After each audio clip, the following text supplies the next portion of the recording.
வைரஸ்க்கு முன்னால் இன்ஃப்ளூயன்சா வைரஸ்னால நிறைய நிமோனியா வந்திருக்கு. ஆனால் அதற்கும் இதற்கும் இது ஏன் மரணத்தை உருவாக்குகின்ற நோயாக மாறி இருக்கிறது என்று பார்த்தோம் என்று சொன்னால், நுரையீரலில் உள்ள அத்தனை பகுதிகளும் சளியால் அடைக்கப்பட்டுரும். அப்போ எங்கேருந்து காற்று உள்ளே போகிறது? காற்று உள்ளே போனால் ரத்தத்துக்கு பிராணவாயு எப்படி போகும்? அதை சொல்கிறாங்க, அதை சைட்டோகைன் ஸ்ட்ராம் அப்படின்னு சொல்கிறாங்க. சைட்டோகைன் ஸ்ட்ராம் அப்படின்னு சொன்னால் லங்ஸ் ஃபுல்லாக அந்த சைட்டோகைனின் என்று சொல்லக்கூடிய வீக்கத்தை உருவாக்கும் காரணிகள், இதெல்லாம் இன்ஃப்ளமேட்டரி மீடியேட்டார்ஸ்ன்னு சொல்லுவோம்.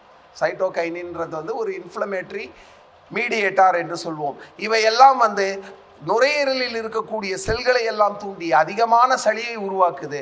இந்த சளி உருவாகும் போது எல்லாம் அந்தந்த இடத்துல அப்படியே அடைச்சிக்கிச்சு மொத்தம். அப்போ பிராணவாயு நம்ம ரத்தத்தில் குறையுது. அதனால தான் பல்ஸ் ஆக்சிமீட்டர் போட்டு பார்க்கும்போது 80 இருக்குது, 70 இருக்குது, 60 இருக்குது.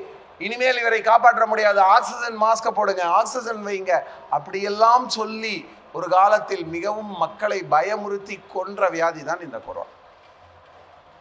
ஸோ இந்த ஈழை சளியை எப்படி சமாளிக்கலாம்னு சொல்கிறேன். அதற்கடுத்ததாக வயிற்றுப்போக்கு இல்லாத இதே இல்லை. மழை காலத்தில் தண்ணீர் கட்டுப்பாடு தான். தண்ணீர் எப்பொழுது தரமில்லையோ அப்பொழுது நமக்கு வயிற்று சம்பந்தப்பட்ட பிரச்சனைகள் வருது. காலரா, டைஃபாய்டு, மஞ்சள் காமாலை, இந்த 3 நோய்களுமே வந்துடும். அந்த காலத்தில் இந்த அளவிற்கு கடந்த ஒரு 100 ஆண்டுகளில் இந்த பூமியின் அத்தனை பஞ்சபூதங்களும் மாசடைந்து விட்டது. இந்த 100 ஆண்டுகளில் நான் கூட நினைக்கிறது உண்டு, இப்போ வரையும் டீசல் பெட்ரோல்லாம் கண்டுபிடிக்காம இருந்திருந்தா நம்ம மாட்டு வண்டியில் போயிருப்போம். இங்கே வர்றதுக்கு, என் வீட்டிலேருந்து வர்றதுக்கு மத்தியானமே நான் சாப்பாடு கட்டின்னு கிளம்பி வந்துருக்கணும். ஆனால் இந்த உலகம் சுத்தமாக இருந்திருக்கும், காற்று சுத்தமாக இருந்திருக்கும். பெட்ரோல் கண்டுபிடிப்பது காற்று மாசுக்கு காரணம். அதோடு தொடர்புடைய அதை அடுத்த கண்டுபிடிச்ச உடனே அடுத்து போயிட்டே இருந்தான் மனுஷன். நிறைய விஷயங்கள், நிறைய உரங்கள், நிறைய வேதிப்பொருட்கள், அவற்றினால நிறைய மாசு. துணிமணி இப்படி போடுறோம், சார் சொன்னார், நீங்கள் போட்டுக்கிற ஜீன்ஸோடவே நீங்கள் இருக்கலாம், நீங்கள் போட்டுக்கிற சட்டையோடவே இருக்கலாம்னு. அந்த ஜீன்ஸுக்கு போடுற சாயமும் சட்டைக்கு போடுற சாயமும் நிலத்தை எப்படி வேஸ்ட் பண்ணிச்சு பார்த்தீங்களா? நம்ம விடுதியை குப்பையாக்கிட்டோம். நம்ம ரூமை பெருக்கிறதுக்கு ஹவுஸ் கிளீன் கிடையாது இல்லையா? அதுதானே சார் சொன்னார், இது விடுதி, இந்த விடுதியிலையாவது நம்ம போய் காசு கொடுத்து தங்குற விடுதியில் கண்டிப்பாக சார் கிளீனிங் ஒர்க்குக்கு ஆளை கூப்பிட்டா நம்ம எப்படி குப்பையாக போட்டாலும் க்ளீன் பண்ணி வச்சுருவாங்க. ஆனால் இந்த விடுதியை க்ளீன் பண்ண முடியல. என்ன காரணம்? இதுதான் காரணம். ஆக 100 ஆண்டுகளில் காற்று மாசு, தண்ணீர் மாசு, மண் மாசு என்று எத்தனை வகையான மாசுகளும் வந்தது தான் காரணம். எப்பொழுது நல்ல நீர், ஒரு காலத்தில் என்னோட சின்ன வயசுலலாம் பார்த்தீங்கன்னா டீ கடை வெள்ளைய பசங்க, ஸ்கூல் படிக்கிற பசங்க தண்ணி குடிக்கணுன்றதுக்காக ஒரு ட்ரம் வச்சுருப்பாங்க. எந்த கிணத்துல இருந்தும் தண்ணி எடுத்து குடிப்போம். ஒரு நோயின் படுத்தது கிடையாது. இன்னைக்கு கார்பரேஷன் தண்ணியை குடிக்க பயமாக இருக்குது. எல்லார் வீட்லேயும் கேன் வாட்டர் இல்லையா? கார்பரேஷன் வாட்டரில் குளோரின் அதிகமாக இருக்குது. அந்த குளோரின் அதிகமானாலும் சில தொந்தரவுகள் வரும். கிருமிகள் அழியும், சேஃப்னு சொல்லலாம். ஆனால் அந்த குளோரின் வாட்டரை குடிக்கும்போது வாயில் முதல் வயிறு வரை இருக்கக்கூடிய அந்த சளி சவ்வு இருக்கு இல்லையா, அந்த சளி சவ்வுலாம் புண்ணாக ஆரம்பிச்சிடும். குளோரின் அதிகமாக போட்டால், அளவுக்கு அதிகமாக போட்டோம் அப்படின்னு சொன்னால் சளி சவ்வுகள் புண்ணாகும். அப்போ அந்த தண்ணியை குடித்தோம்னா வயிறெரிச்சல் வருதுன்னு சொல்கிறதுக்கு வாய்ப்பு இருக்குது. அல்சர் என்று சொல்லக்கூடிய நோய் வருவதற்கான வாய்ப்புகள் இருக்கு. இதை எப்படி மூலிகைகள் மூலம் பரிகரிக்கலாம், இந்த நோய்களை எல்லாம் எப்படி மூலிகைகள் மூலம் பரிகரிக்கலாம் அப்படின்னு பார்த்தீங்கன்னா, ஒரு ஜுரத்தை பொறுத்தவரை நம் வீட்டில் கிடைக்கின்ற மூலிகைகளே ஜுர நீக்கியாக செயல்படும். சுக்கு முதல் மூலிகை. சுக்கை பொறுத்தவரை பார்த்தீங்கன்னா நிறைய விஷயங்கள் சுக்களை பற்றி பேசலாம். சுக்குக்கு மிஞ்சின மருந்தில்லை, சுப்பிரமணியத்துக்கு மிஞ்சின கடவுள் இல்லைன்னு ஒரு பழமையை சாதாரணமாக சொல்ல. ஆயுர்வேதாவில் ஒரு அருமையான ஒரு சொல்லாடல் இருக்குது சுக்கை பற்றி. என்ன அப்படின்னு பார்த்தீங்கன்னா, விஸ்வ பேஷஜம் அப்படின்னு சொல்கிறாங்க சுக்கை பொறுத்தவரை. அது என்ன விஸ்வ பேஷஜம் அப்படின்னா, பேஷஜம்னா மருந்து, விஸ்வம்னா உலகு. இந்த உலகின் மருந்து தான் சுக்கு. அப்போ சுக்கை பொறுத்தவரை இந்த உலகத்தில் வரக்கூடிய எல்லா வியாதிகளையும் தீர்க்கும். அதை தான் நாமளும் சொல்கிறோம், சுக்குக்கு மிஞ்சின மருந்து இல்லைன்னு நாம அதையும் சொல்கிறோம். விஸ்வ பேஷஜம் என்று சொல்லக்கூடிய சுக்குக்கு கப நோய்களை கண்டிக்கின்ற ஆற்றல் உள்ளது. இது மட்டும்தானா அப்படின்னு பார்த்தீங்கன்னா, சுக்கு 3 மண்டலங்களில் வேலை செய்யும். முதல் மண்டலம் உணவு மண்டலம். வயிற்றில் பசி இல்லை, செரியாமை இருக்குது, மந்தம் இருக்குது. இந்த மந்தம் தான் ஜுரத்திற்கு காரணம். அப்போ என்ன, சுக்கு, இஞ்சி. இஞ்சி தான் உலர்ந்த இஞ்சி, சுக்கு இல்லையா? இஞ்சியும் சுக்கும் பயன்படுத்தலாம். இது உணவு மண்டலத்தில் செயல்படும். அதற்கு அடுத்ததாக பார்த்தால் நுரையீரல் மண்டலம், சுவாச மண்டலத்தில் செயல்படும். சுக்கை பொடித்து தேனில் குழைத்தோ அல்லது சர்க்கரையுடன் சேர்த்தோ சாப்பிட்டால் தொண்டை கம்மல், தொண்டை இருமல் போன்றவை குணமாகும். பித்த இருமலாக இருந்தாலும் சரி, சளியுடன் வருகின்ற இருமலாக இருந்தாலும் சரி, சுக்கில் செய்ய போகும்போது ஒரே ஒரு சின்ன திருத்தம் செய்யணும். தோலை மட்டும் சுரண்டி எடுத்துடணும். தோல் நல்லதல்ல. சுக்காக இருந்தாலும் சரி, இஞ்சியாக இருந்தாலும் சரி, மேல் தோலை சுரண்டி விட்டு அதை பயன்படுத்தலாம். எந்த ஒரு தொந்தரவும் வராது. ஒன்றுமே இல்லை. மூன்றாவதாக நான் சொல்ல வந்த மண்டலம் என்ன தெரியுமா? நரம்பு மண்டலம். நரம்பு மண்டலம்னு எப்படி சார்? அது எப்படி சார் சுக்கு எப்படி நரம்பு மண்டலத்தில் வேலை செய்யும்? ஒன்றுமே இல்லை. பல்வலியாகி இருக்கும் பொழுது ஒரு சின்ன துண்டு சுக்க வாயில் போட்டு மென்று பாருங்க, பல்வலி உடனே குறையும். எனக்கு பல்லு வலி வந்துருச்சு, அந்த நேரத்தில் அர்த்தராத்திரி நேரத்தில் டாக்டரை போய் பார்க்க முடியாது, மாத்திரைகளும் வீட்டில் இல்லை அப்படின்னா ஒன்றும் இல்லை, சுக்கு இருந்தால் போதும். வீட்டில் ஒரு சின்ன துண்டு சுக்கை வாயிலிட்டு சுவைத்து வர பல்வலி நீங்கும், தொண்டை கம்மல் இருந்தாலும் நீங்கும். சுக்க பொடி பண்ணி அதை வெந்நீர் விட்டு குழைச்சி எந்த இடத்துல வீக்கம் இருந்தாலும் போடலாம். நடக்க முடியல, மூட்டு வலி, அந்த மூட்டுகள்லையும் போடலாம். அப்படி போட்டீங்கன்னாலும் நன்றாக வேலை செய்யும். ஆக இத்தனை மண்டலங்களிலும் வேலை செய்யக்கூடிய ஒரு மருந்து எது என்று பார்த்தால் அது சுக்குக்கு மட்டும்தான். அதனால தான் அதை விஸ்வ பேஷஜம்னு சொல்றாங்க. அதற்கு அடுத்ததா துளசி. துளசிக்கு இந்த ஜுரத்தை கண்டிக்கின்ற ஆற்றல் உண்டு. எந்த வகையான ஆன்டி பீரியாடிக்னு ஒன்று சொன்ன நிலவேம்புக்கு, அந்த கேரக்டர் துளசிக்கும் உண்டு. சளி, கபம், காய்ச்சல் மூன்றையும் கண்டிக்கின்ற ஒரு எது பார்த்தீங்கன்னா ஒரு மருந்து எதுன்னு பார்த்தீங்கன்னா துளசி தான். கரெக்டாக பாருங்க, மார்கழி மாதம் நாம் பெருமாள் கோயில் போவோம், கரெக்டாக துளசி நீரை தான் கொடுப்பாங்க. அதன் மூலமாகவே கப நோய்களை தடுத்தாங்க. நம்ம கோயில் வழிபாடெல்லாம் நான் பார்க்கும்போது அதில் இருக்க அறிவியலை பார்த்து ரொம்ப வியப்பாக பார்த்துருக்கேன். என்ன விஷயம் அப்படின்னு பார்த்தீங்கன்னா, பிரசாதம் கொடுப்பது அதில் ஒன்று. ஒரு கோயிலில் போனால் சக்கரை பொங்கல் பிரசாதம், இன்னொரு கோயிலில் போனால் புளிசாதம் பிரசாதம், இன்னொரு கோயிலில் போனால் அக்கார அடிசல் பிரசாதம்னு சொன்னாங்க. ஒரு காலத்தில் கொடுத்தாங்க. இப்போ எல்லா இடத்துலையும் தயிர் சோறு, இல்லைன்னா ஒன்றும் கிடையாது, கையை வீசின்னு போங்கன்றாங்க. அது வேற விஷயம், விட்டுருவோம், அந்த கதைக்கு போக வேண்டாம். ஏனெனில் எப்பொழுது மனிதனின் சுயநலம் எல்லா இடங்களிலும் நுழைந்ததோ அப்பொழுது எல்லா நல்ல விஷயங்களும் கெட்டது. ஸோ அப்படி பார்க்கும் பொழுது ஏன் இந்த இது கொடுத்தாங்க?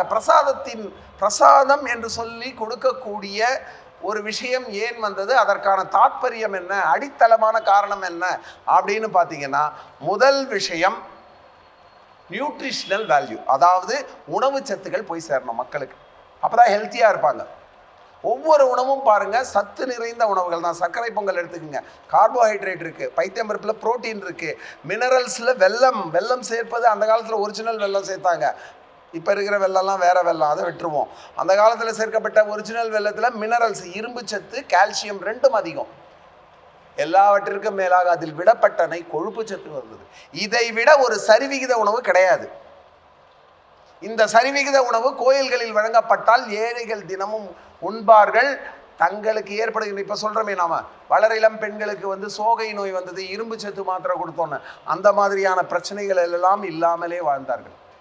ஆனால் நான் சொன்னேன் இல்லையா, சுயநலம் உள்ள நுழைஞ்சிச்சு, அதனால் எல்லாருக்கும் போய் சேராமல் ஒரு குறிப்பிட்ட கோயிலில் இருப்பவர்களுக்கு மட்டும் அது போய் சேர்ந்தது. அதுக்கு நாம் ஒன்றும் பண்ண முடியாது, சமூக மாற்றம். அதை தான் நாம் எதிர்த்தாங்க நிறைய பேர். எல்லாருக்கும் கூட ஜென்ரலைஸ் அப்படின்னாங்க, பரவலாக்கு, நீ மட்டும் ஏன் சாப்பிட்ற, எல்லாருக்கும் கூட அப்படின்னு சொன்னாங்க. அப்படி சொன்னவங்களும் கடைசியில் கோயில் சத்தை கொள்ளையடிக்க தான் வந்தாங்க. என்ன பண்ணுறது, அதுவும் நம்ம தலையெழுத்து அப்படின்னு தாங்கிக்கிட்டு தான் போக வேண்டியதாக இருக்குது இல்லையா? ஸோ இந்த மாதிரி பிரசாதம் கொடுப்பது எதற்காக என்று பார்த்தால் மக்களின், அதுக்கு தான் கோயிலுக்கு போய் எல்லா பிரச்சனையும் தீரும்னு சொன்னாங்க. போய் பிரசாதம் வாங்கி சாப்பிடு, சுத்தி வா, நடைபயிற்சி, இவனுக்கு மன அமைதி. மனசுக்கும் உடம்புக்கும் ரொம்ப தொடர்பு உண்டு. ஏன்னா மனம் அமைதியாக இருந்தால் நோய் எதிர்ப்பு சக்தி அதிகமாகும். மனம் எப்பொழுது அமைதியாக இல்லையோ அப்போ நோய் எதிர்ப்பு சக்தி குறையும். அதற்கு ஒரு மூலிகை சித்த மருத்துவம் சொல்லுது, அமுக்கரா கிழங்கு, அஸ்வகந்தா என்று சொல்லக்கூடிய அமுக்கரா கிழங்கு. இன்னைக்கு உலகில் மிகப்பெரிய ஆராய்ச்சிகள் நடைபெற்று கொண்டிருக்கின்ற ஒரு மூலிகை எதுன்னு பார்த்தீங்கன்னா இந்த அமுக்கரா கிழங்கு என்று சொல்லக்கூடிய அஸ்வகந்தா. உலக அளவில் என்ன ஆராய்ச்சி அப்படி நடக்குதுன்னா அதற்கு ஒரு வார்த்தை சொல்றான், அடாப்டோஜெனிக். அடாப்டோஜெனிக்னா என்ன? அமுக்ரா வந்து ஒரு நல்ல அடாப்டோஜெனிக் அப்படின்னு சொல்றான். அந்த மருந்தை நாம் உட்கொள்வதால், அந்த மூலிகையை நாம் உட்கொள்வதால் நமது உடலின் வலிமை, எதிர்ப்பு திறன், தாங்கு திறன் என்பதுதான் சரியான வார்த்தை, தாங்கு திறன் அதிகரித்து டைம் ஓடிட்டே இருக்கு, நான் விட்டா பேசிக்கிட்டே இருப்பேன், குறைச்சிக்கிறேன். 7 மணி தான் டைம், 7 மணி தான் இன்விடேஷன்ல போட்டிருக்கோம், 7 மணிக்கு முடிக்கலாம். ஸோ தாங்கு திறன் என்று சொல்லக்கூடிய அடாப்டோஜெனிக், தாங்கு திறன் என்று சொல்லக்கூடிய ஒரு திறனை உடம்பிற்கு தருவது இந்த அமுக்ரா. ஃபர்ஸ்ட் விஷயம். ரெண்டாவது சொல்றாங்க ஆன்சியோலைட்டிக் அப்படின்னு சொல்றோம். ஆன்சியோலைட்டிக் என்று சொன்னால் நமது கவலைகளை மறக்கடிக்க செய்வது அல்லது கவலைகளை தீர்ப்பது அப்படின்னு சொல்லலாம். ஸோ கவலைகளை குறைப்பது அல்லது கவலைகளை தீர்ப்பதுன்னு சொல்லலாம். அந்த ஆன்சியோலைட்டிக் ஆக்டிவிட்டி நிறைய இருக்கு. யார் ஒருவர் அமுக்ரா கிழங்கை பயன்படுத்துகிறாரோ அவர்களின் ஸ்லீப் குவாலிட்டி அதிகமாகுதுன்னு சொல்றோம். ஸ்லீப் குவாலிட்டினா என்ன அப்படின்னு பார்த்தீங்கன்னா, நாம தூங்குவோம், நானும் தூங்குறேன், நீங்களும் தூங்கலாம், எல்லாமே தூங்கலாம். நான் பாடம் எடுக்கும்போது பசங்க நிறைய தூங்குவாங்க. அது வேற எனக்கு ரொம்ப மனசு கஷ்டமா இருந்தாலும் யாரையும் எதுவும் சொல்ல முடியாது. தூங்கட்டும், அவங்க பாவம் என்னமோ. ஏன்னா எனக்கு கொடுக்கப்படுற நேரம் பார்த்தீங்கன்னா சாப்பாட்டு நேரமாக தான் இருக்கும். 2 to 3 பையன் வந்திருப்பான். ஃபுல்லாக நல்ல ஃபேன் காற்று, அகலமான ஸ்பேஷியஸாக இருக்கக்கூடிய ஒரு வகுப்பறை, ஜன்னல்கள்லாம் திறந்துருக்கும். வந்து உட்காந்து நான் பாடம் இப்படி திரும்பி எடுத்துகிட்டு ஒரு 2 நிமிஷத்துக்கு ஒரு தடவை திரும்பி பார்த்தாகணும். அதை பார்க்காம நான் இப்படி அப்படியே இருந்துட்டோன்னு வைங்க, இங்கே தூங்கிடுவான். அது ரொம்ப சிக்கல். அது வாத்தியார்களுக்கே இருக்க சிக்கல். நம்ம சதானந்த ஐயாவுக்கு தெரியுமான்னு தெரியல, அனுபவிச்சிருக்காரான்னு தெரியல. அதனால ஒவ்வொரு தடவை ஒரு எழுதிட்டு இந்த பக்கம் திரும்பி பார்க்கணும், இல்லைன்னா அவள் தான் அந்த மாதிரி ஆகிடும். ஸோ தூக்கம் என்பது மனிதனுக்கு கொடுத்த வரம் தான். பசியும் தூக்கமும் இல்லை அப்படின்னு சொன்னால் உடல் நலம் மேம்படாது. அப்படி இருக்கும்போது இந்த தூக்கம் வந்து பார்த்தீங்கன்னா, நாம் தூங்குகிறோம் என்ற உணர்வு இல்லாமல் தூங்கணும். நாம் தூங்குறோன்ற உணர்வோடு தூங்கினா அதன் பெயர் தூக்கம் அல்ல. எத்தனை பேர் அப்படி தூங்குறீங்கன்னு நான் கேட்டேன்னா விலங்கமான கேள்வியாக இருக்கும்னு நினைக்கிறேன். ஏன்னா 90% பேர் அப்படிலாம் இல்லை அப்படின்னு சொல்கிறதுக்கு வாய்ப்பு இருக்குது. நாம் தூங்குகிறோம் என்பதை உணராமல் தூங்குவது தான் நல்ல தூக்கம். அந்த நல்ல தூக்கத்தை தருவது அமுக்ரா. ஸ்லீப் குவாலிட்டி இன்க்ரீஸ் ஆகுது, அடாப்டோஜெனிக் ஆக்டிவிட்டி இருக்குது, ஆன்சியோலைட்டிக் ஆக்டிவிட்டி இருக்குது அப்படின்னு அமுக்ராவை பற்றி அவ்வளோ சொல்கிறாங்க. நோய் எதிர்ப்பு திறனை உருவாக்குவதும் இந்த அமுக்ரா தான். அமுக்ரா கிழங்கு பொடியை சாப்பிட்டுட்டு வர்றது மூலமாக நோய் எதிர்ப்பு சக்தி அதிகரிக்கும் உடம்புல அப்படின்னு சொல்கிறாங்க. 1. இரண்டாவதாக இப்போ இத்தனை மூலிகை சொல்லிட்டேன். முதல் மூலிகை சுக்கு சொன்னேன், 2வது மூலிகை துளசி சொன்னேன், 3வது மூலிகை அமுக்ரா சொன்னேன், 4வது மூலிகை நமக்கெல்லாம் தெரிந்த மூலிகை வேம்பு. வேம்பு நல்ல இன்றைக்கு பார்த்தீர்கள் என்று சொன்னால் அமெரிக்கா கிட்ட நம்ம சண்டை நேரடியாக போட்டு வாங்கின ஒரு விஷயம், 2 விஷயங்கள் நேரடியாக போட்டு வாங்கணும். என்ன அப்படின்னு பார்த்தீங்கன்னா, வேம்புக்கு வந்து வைரஸ் எதிர்ப்பாற்றல் இருக்குது, அதை நான் தான் கண்டுபிடித்தேன்னு அவன் தூக்கி வச்சுக்கணும். மஞ்சளுக்கு புற்றுநோயை எதிர்க்கும் ஆற்றல் உண்டுன்னு சொல்லி அதையும் அவன் தூக்கி வச்சுக்கிட்டான். இப்போ இதை 2ஐயும் அவன் தூக்கி வச்சுக்கிட்டா நமக்கு என்ன அப்படின்னு விட்டுற முடியாது. ஏன்னா நாளைக்கு அதை நாம் பயன்படுத்தும் போதெல்லாம் அவனுக்கு வரி கட்டணும். நாம் வேப்பிலையை பயன்படுத்தணும்னா அம்மனுக்கு கூழ் ஊற்றுறதுக்கு கூழ் பானையில் வேப்பிலை கட்டினா கூட வரி கட்டணும். அவ்வளோ அளவுக்கு ரொம்ப ரிஸ்கான விஷயம் இதில் இருக்குது. ஸோ அப்படி இருக்கும்போது நாம் சண்டை போட்டோம். நாங்கள் காலமாக வேப்பிலையை பயன்படுத்தி கொண்டு வருகிறோம். அதில் இருக்கக்கூடிய அம்மை நோய் என்றாலே முதல்ல இந்தியா தான். ஏன்னா இந்தியாவில் தான் அதிகமான வெப்பமும் அதிகமான குளிரும் இருக்கக்கூடிய ரெண்டு பகுதிகள் இருக்குது. இந்த வெயில் காலத்தில் தான் அம்மை நோய்கள் பரவுது. ஸோ அந்த அம்மை நோய்களை தீர்ப்பதற்கு வேப்பிலையை தான் பயன்படுத்தணும். அது ஆன்டி வைரஸ் என்று தெளிவாக தெரிஞ்சு பயன்படுத்தணுமா தெரியாமல் பயன்படுத்தணுமான்றது வேற விஷயம். முன்னோர்களுக்கு தெரிஞ்சிருக்கலாம், நமக்கு தான் தெரியலன்னு கூட நான் சொல்லுவேன். அதை நீ எடுத்துக்கொண்டால் என்ன ஆகுதுன்னு சொல்லி சண்டை போட்டு திரும்ப வாங்கணும். அந்த வேப்பின் தாவரவியல் பெயர் ஒன்று வச்சுருக்காங்க அழகா, அசாடிராக்டா இண்டிகா அப்படின்னு தாவரவியல் பெயர் வச்சுருக்காங்க. அசாடிராக்டா இண்டிகா, இந்த இண்டிகா என்று பெயர் வருகின்ற மூலிகைகள் எல்லாமே இந்தியாவை தாயகமாக கொண்டன. வேற எந்த நாட்டிலையும் பார்க்க முடியாது, இங்கிருந்தா வெளியே போச்சு. இந்திய தீபகற்பத்தில் முதலாக தாய் மண்ணாக கொண்டு பிறகு வெளியில போயிருக்கு. இந்தோனேஷியா போயிருக்கலாம், மலேசியா போயிருக்கலாம், ஜப்பானுக்கு போயிருக்கலாம், இந்த பக்கம் கல்ஃபுக்கு போயிருக்கலாம். ஆனால் எங்கு உருவானது, எங்கு தோற்றம் பெற்றதோ அதற்கெல்லாம் இண்டிகா இண்டிகா இண்டிகான்னு பேர் வச்சிருக்காங்க. வேப்பிலைக்கும் அந்த பேர் தான் வச்சிருக்காங்க, அசாடிராக்டா இண்டிகா. ஸோ அந்த வேம்பின் ஒரு பகுதியும் மருத்துவ குணமுடையது. எல்லா பகுதிகளும் ஆன்டிவைரஸ் என்று சொல்லக்கூடிய ஆக்டிவிட்டி உண்டு. இந்த வேப்பம் பட்டை இருக்கு இல்லையா, அந்த வேப்பம் பட்டையை கஷாயம் விட்டு குடித்தாலே முறை ஜுரம் தீரும். முறை ஜுரம்னா நான் ஏற்கனவே சொல்லிட்டேன், ஒரு நாள் விட்டு ஒரு நாள் வரும், இல்லைன்னா 2 நாளைக்கு ஒரு முறை வரும். இந்த ஜுரத்திற்கு முறை ஜுரம். இது எதோட மேட்ச் பண்ணலாம் சார்? நீங்கள் முறை ஜுரம்னு அந்த காலத்து டேர்ம் சொல்கிறீங்க, நாங்கள்லாம் மாடர்ன், நாங்கள்லாம் இங்கிலீஷில் தான் பேசிக்குவோம், அதனால் தயவுசெய்து இங்கிலீஷ் பேர் சொல்லுங்க அப்படின்னு நீங்கள் கேட்பீங்க இல்லையா? ஸோ அதற்கு சரியான இங்கிலீஷ் பெயர் மலேரியா. மலேரியா காய்ச்சல் தான் ஒரு நாள் விட்டு ஒரு நாள் வரும், 2 நாள் விட்டு ஒரு நாளும் வரும். ஸோ அந்த மாதிரியான மலேரியா காய்ச்சலுக்கு அந்த காலத்தில் பயன்படுத்தப்பட்டது இந்த மாதிரியான நிலவேம்பு, வேம்பு, இது 2 தான் பயன்படுத்தினாங்க. வேப்பம்பட்டை, வேப்பம்பூ பித்த சுரத்திற்கு மருந்தா சொல்றாங்க. வேப்பம்பூவை ஒண்ணுமே தேவையில்லை, வேப்பம்பூவை எடுத்து தண்ணியில போட்டு கொதிக்க வச்சு கொஞ்சம் பனங்கள் கண்டு சேர்த்து குடித்தால் போதும், பித்தம் தனியும், பித்த சுரம் நீங்கும். ஆக இதெல்லாம் நம்ம பக்கத்திலேயே இருக்கிறது தான். எவ்வளோ நாள் வேப்ப மரத்தை தாண்டி போயிருப்போம், இதை ஜுரத்துக்கு பயன்படுத்தலாம்னு தெரியாது. எவ்வளோ நாள் சுக்கு எடுத்து பார்த்துருப்போம், பிரியாணிக்கு இது ரொம்ப கம்மியாக இருக்குதுன்னு யோசிப்போமே தவிர பல்வலிக்கு மருந்தாக பயன்படுத்தலான்னோ தொண்டைக்கம்மலுக்கு மருந்தாக பயன்படுத்தலான்னோ நமக்கு தெரியாது இல்லையா? ஸோ அந்த அடிப்படையில் பார்க்கும்போது அதற்கு அடுத்ததாக நிலவேம்பு பற்றி சொல்லியாச்சு. ஏன்னா நிலவேம்பு ஆன்டிபீரியாடிக்குன்னு சொன்ன வைரஸ் எதிர்ப்பாற்றல் உடையது. எந்த ஜுரத்திற்கும் நிலவேம்பு கஷாயம் பருகுங்கள். அதன் ஒரு சின்ன சூட்சுமத்தை சொல்கிறேன், கேட்டு செல்லுங்கள்.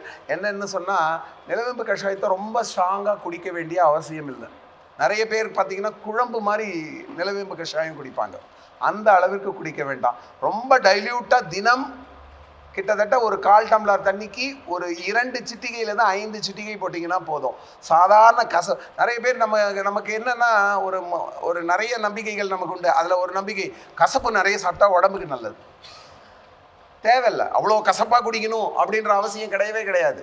கசப்பே தெரியாமல் குடிச்சு பாருங்க, ரொம்ப ரொம்ப இன்னும் நல்லா இருக்கும். தினமும் குடிக்கலாம். எந்த இடத்தில் வைரஸ் நோய் தொற்று இருக்கிறதோ அப்பொழுது நீங்களே வீட்டில் ஒரு டம்ளர் தண்ணி வைங்க, அதிகமாகலாம் போடாதீங்க, ஒரு 10 சிட்டிகை போடுங்க. ஒரு டம்ளர் தண்ணிக்கு முன்ன 1/2 டம்ளர் சொன்னேன், 5 சிட்டிகை சொன்னேன். 10 சிட்டிகை தூளை போடுங்க, கொதிக்க வைங்க. தண்ணி மாதிரியே இருக்கட்டும், தண்ணி மாதிரியே குடிங்க. குழம்பாக குடிக்க வேண்டிய அவசியம் இல்லை. ஏன்னா கொஞ்சம் பேருக்கு வயிறு எரிச்சல் வருது, நெஞ்செரிச்சல் வருது அப்படின்னு சொல்கிறாங்க. அதை தவிர்க்க வேண்டும் என்று சொன்னால் அதிகமாக காப்பி டிகாஷன் எப்படி ரொம்ப திக்காக இருக்கும், அந்த மாதிரி ஹோட்டல் காப்பி டிகாஷன் மாதிரி குடிக்க வேண்டாம். தண்ணியாக குடித்தாலே மிக நல்ல எஃபெக்ட் இருக்கும். ரொம்ப ரொம்ப நல்லா. என் வீட்டிலலாம் என் பையன் போடுறான், நிலவேம்பு போட்டு குடிப்பான். திடீர்னு என்னடா 3 சிட்டிகை பொடி போடுவான், அவ்வளோதான். தண்ணியாக தான் இருக்கும். நானும் வாங்கி குடிப்பேன், கசப்பே தெரியாது. என்னடா கசப்பே இல்லைப்பா, இது நல்லா இருக்குப்பா, போதும். தற்காப்புக்காக அதை பயன்படுத்தலாம், ரொம்ப நல்லா கேட்குது. ஸோ ஆக நிலவேம்பு ஒரு வைரஸ் நோய்க்கு பயன்படுகின்ற மருந்து. இதற்கு அடுத்ததாக இன்னொரு மருந்து சொல்கிறாங்க, அது சித்த மருத்துவர்களுக்கு தெரிந்த மருந்து. அது சீந்தில் என்று சொல்லக்கூடிய ஒரு தண்டு, சீந்தில் தண்டு அப்படின்னு சொல்லுவாங்க. இந்த சீந்திலுக்கு அமிர்தவல்லி என்று சொல்லக்கூடிய ஒரு பெயர் உண்டு. ஏன் தெரியுமா? இதில் ஒரு காலத்தில் இந்த சீந்தில் தண்டை உடைச்சி அதில் வருகின்ற சாரை குடித்தாங்களாம். அதற்கு அமிர்தபானம்னு பேர் வச்சாங்களாம். அதனால இதற்கு அமிர்தவல்லி, வல்லினா கொடி, அமிர்தவல்லி, அமிர்தத்தை தருகின்ற கொடி அமிர்தவல்லி அப்படின்னு சொல்லி இந்த சீந்தில் தண்டை பயன்படுத்தினாங்க. இந்த சீந்தில் தண்டும் ஜுரம், ஈழை, இருமல், எதிர்ப்பு சக்தி, நோய் எதிர்ப்பாற்றல் அத்தனைக்கும் பயன்படும். ஆனால் இது சித்த மருத்துவர்கள் அறிந்தது, நீங்கள் ட்ரை பண்ணாதீங்க, அவ்வளவுதான். அதற்கடுத்தாக சளி காய்ச்சல் என்று எடுத்துக்கொண்டால் ஒன்றுமே இல்லை. இந்த அக்யூட் கொரைசா என்று சொன்னேன் இல்லையா, அதாவது சாதாரண ஜலதோஷம். இந்த சாதாரண ஜலதோஷத்துக்கு ஒன்றும் இல்லை, 4 மிளகை இடிங்க, கொஞ்சோண்டு தண்ணியில் போடுங்க, கொதிக்க வைங்க. அந்த தண்ணியை மட்டும் குடிச்சு பாருங்கள், மூக்கடைப்பிலிருந்து வருகின்ற அந்த ரன்னிங் நோஸ் என்று சொல்லக்கூடிய நீரொழுகல் நின்றுடும். நீரொழுகல் நின்றுடும். நீங்கள் மிளகு மட்டுமே போதும், சுக்கு சேர்க்கணும்னு அவசியம் இல்லை, வேறு ஏதாவது மல்லி சேர்க்கணும்னு அவசியம் இல்லை, எதுவுமே சேர்க்க வேண்டாம். கால ஒழுக்கத்தில் அதை சேர்த்துக்கலாம். தினமும் மழை காலமும் குளிர்காலமும் வந்துச்சா ஏதாவது ஒரு நேரம் சுக்கை தோல் நீக்கி கொஞ்சம் மல்லி சேர்த்து கொஞ்சம் வெல்லம் சேர்த்து தினமும் ஒரு நேரம் குடிங்க, நல்ல நோய் எதிர்ப்பாற்றல் வரும். வெந்நீர் பருகுங்க, பிரச்சனை வயிற்றுபாதைகள் இருக்காது. கொஞ்சம் சீரகம் சேர்த்த வெந்நீரை இந்த காலம் எவ்வளோ நாள் பருகலாம் சார்? மழை முடியட்டும், பனிக்காலம் வரையும் கூட குடிக்கலாம், அப் டு பிப்ரவரி வரையும், மாசி மாதம் வரை. அல்லது போதும், தை முடிஞ்சு குடிச்சிங்கன்னா போதும். அதுக்கப்புறம் மாசியில் இளவேனில் ஸ்டார்ட் ஆகிடும். ஒரு காலகட்டத்திலிருந்து இன்னொரு காலகட்டத்திற்கு போகும்போது கொஞ்சம் கொஞ்சமாக விட்டு கொஞ்சம் கொஞ்சமாக ஏற்றணும்னு சொல்லியிருக்காங்க. அதாவது இப்போ உதாரணத்துக்கு பார்த்தீங்கன்னா குளிர்காலத்திலிருந்து கோடை காலம் வரும் அப்படின்னு சொன்னால் என்ன சித்த மருத்துவம் சொல்லுதுன்னா, குளிர்காலம் முடியும் போது கடைசியாக நாம் பின்பற்றிய ஒழுக்கத்தை கோடை காலத்தில் சில நாட்கள் பின்பற்றி கைவிடுன்னு சொல்கிறாங்க. அதே மாதிரி கோடை காலத்தில் பின்பற்றிய கால ஒழுக்கத்தை அதற்கு அடுத்ததாக வரக்கூடிய கூதிர் காலத்தில் சில நாட்கள் பயன்படுத்தி கைவிடுன்றாங்க. அந்த மாதிரி மாசி மாதம் வரை இப்படி சாப்பிடலாம். அதுக்கப்புறம் அதை கைவிட்டுட்டு நான் சொன்னேன் இல்லையா, இளவேனில் ஸ்டார்ட் ஆகிடும்னு சொன்னேன். இளவேனில் காலங்களில் குடிக்க வேண்டியது பழைய சோறு, கூழ், பழைய நீராகாரம், நீர்மோர் இப்படி வரணும். இந்த கால ஒழுக்கத்தை பின்பற்றினால் மிகவும் நல்லது. பட்டினி இருப்பது ஜுரத்திற்கு முக்கியமாக சொல்லப்பட்டிருக்கிறது. சித்த மருத்துவத்தை பொறுத்தவரை பார்த்தீங்கன்னா உற்ற வாத சுரத்திற்கு 7 நாளும், பித்த சுரத்திற்கு 6 நாளும், கபசுரம் ஸ்லேத்பன சுரத்திற்கு 9 நாளும், தொந்த சுரத்திற்கு 2 நாளும் பட்டினி வைக்க பணியும் ஜுரங்கள் அப்படின்னு சொல்லியிருக்காங்க. ஜுரம் வந்துச்சுன்னா கண்டிப்பாக உணவு கொள்ளக்கூடாது. ஆனால் இவங்க சொன்ன முறையெல்லாம் நம்மளால் தாங்க முடியாது. 6 நாள் பட்டினியாக கிடக்கணும்னா 6 நாள் பட்டினி இருன்னு அர்த்தம் இல்லை. திரவ உணவுகளை மட்டும் உட்கொள்ளுங்க. திட உணவுகளை முற்றிலுமாக நிறுத்துங்கள்னு அர்த்தம். தண்ணீர், பால், கஞ்சி போன்ற திரவ உணவுகள் எடுத்துக்கலாம். திட உணவுகள் கொள்ளக்கூடாது.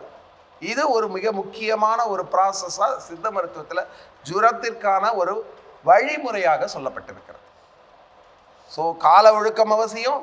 நோய் வந்தால் வருவது அவசியம். நோய்க்கான மூலிகைகள் நம்ம வீட்டிலேயே இருக்கு, அதை தேடுவதும் அவசியம். இப்படிப்பட்ட தகவல்களை வாங்கி சென்று இங்கேயே விட்டு செல்வது அதை விட அவசியம். ரொம்ப ரொம்ப முக்கியம். பார்த்துக்குங்க. ஓகேவா என்று சொல்லி எனது உரையை முடிக்கிறேன். அனைவருக்கும் நன்றி, வணக்கம்.